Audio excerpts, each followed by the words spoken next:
Hello everybody, and welcome to our demo. First, we're going to start where we click the malicious link and what happens next. So first, when that link gets clicked, instantly ScreenConnect gets downloaded into your downloads directory, or you just click open. And once this runs, it installs, and that's it. What happened to it? The only way to really know is checking out Task Manager. And now we see that ScreenConnect is listening here and is waiting for a remote connection from that adversary. Now, I'm not in enforcement mode at this time using our MagicSword policy, but if I hit refresh here on the code integrity logs, you'll notice a few things that are blocked or audited, and these would be blocked. And you can see right off the bat is a ScreenConnect binary being blocked. So if this was in enforcement mode, these would be taken down instantly. So now I'm going to flip our policy to enforcement mode, and we will run through the same scenario and we'll see what happens. So before we switch to what it will look like when enforcement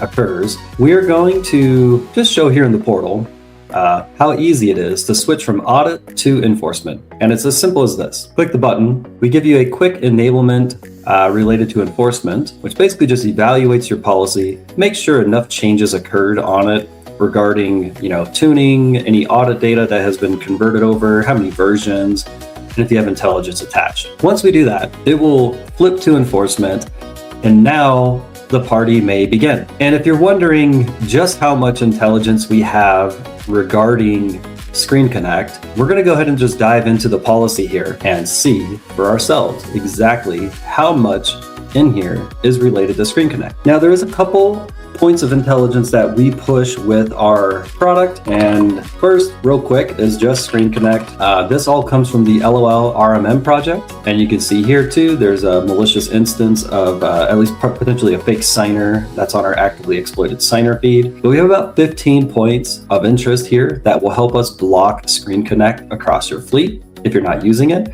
We are now going to switch back to the endpoint. We're going to go ahead and run through the same attack scenario of clicking the installer, and we'll see what happens.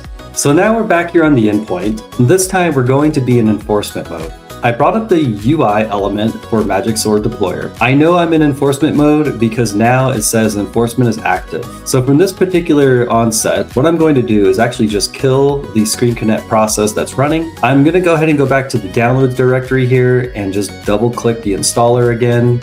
And this time, things are going to be a lot different. It won't install.